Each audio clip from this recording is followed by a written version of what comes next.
Dificuldades, a gente percebe os sinais já bem bebezinho, né? Justamente nessa comunicação não verbal, tá?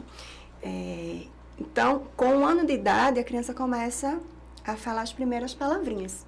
É esperado essas primeiras palavrinhas, né? E até 1 ano e meio, espera-se que a criança fale de 50 a 60 palavrinhas. Próximo dos 2 anos, a criança já fala frases curtas, tá? Então, assim, lá no consultório tá cheio de criança com 2 anos de idade que fala mamã, papá. Então...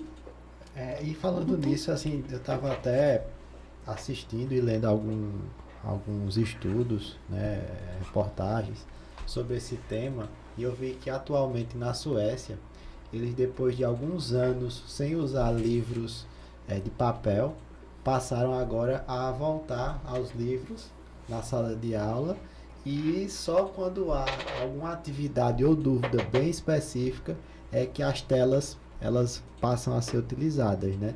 Então os meninos, ao chegarem à escola, colocam os celulares, tablets em locais específicos para deixar guardados, e só depois é que eles vão buscar na hora de ir embora.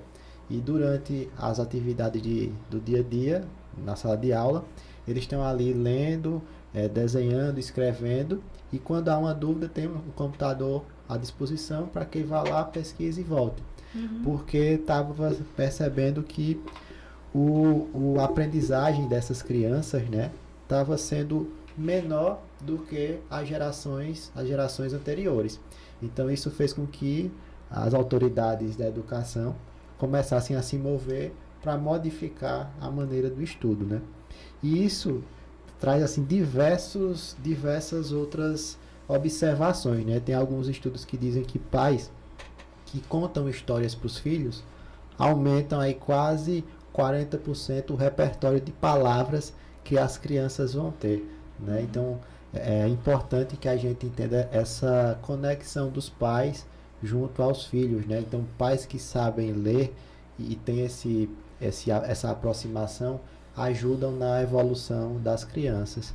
E eu queria perguntar as duas nesse ponto, se o trabalho da psicopedagogia, ele casa com o trabalho da fonoaudiologia, se tem como trabalhar essas especialidades juntas, se alguma outra especialidade também pode se agregar, como é o dia a dia das especialidades de vocês? Então, a psicopedagogia, ela tem uma grande parceira que é a fonoaudiologia. Mas por que essa parceria é tão forte?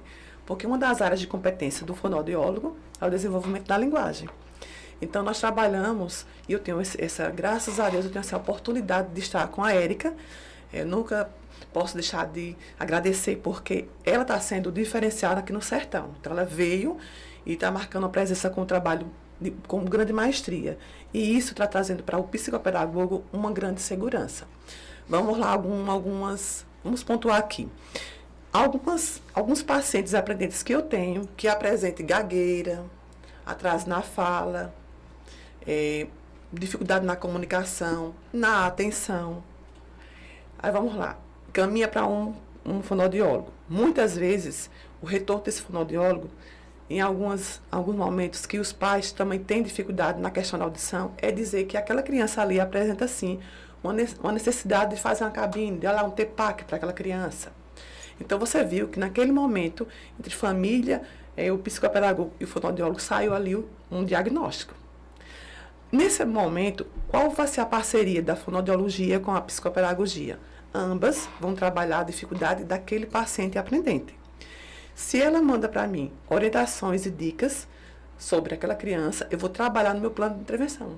Então, aquele plano de intervenção vai ser em cima do que ela colocou, através de orientações, de dicas, estimulação da musculatura, atividades lúdicas, jogos. Então, é uma parceria que vai trazer para aquela criança uma qualidade de vida e, posteriormente, nós vamos ter um quadro gradativo, sanando e minimizando, muitas vezes, os prejuízos educacionais. Então, a fonoaudiologia, ela é, para o psicopedagogo, uma grande parceira. E antes, Érica, de passar a palavra, eu queria até avisar para o pessoal que está nos vendo pelo Instagram que se começar a ter algum prejuízo na imagem, migra para o YouTube, né? Que lá fica melhor de ver a transmissão, e também compartilhar com os pais que vocês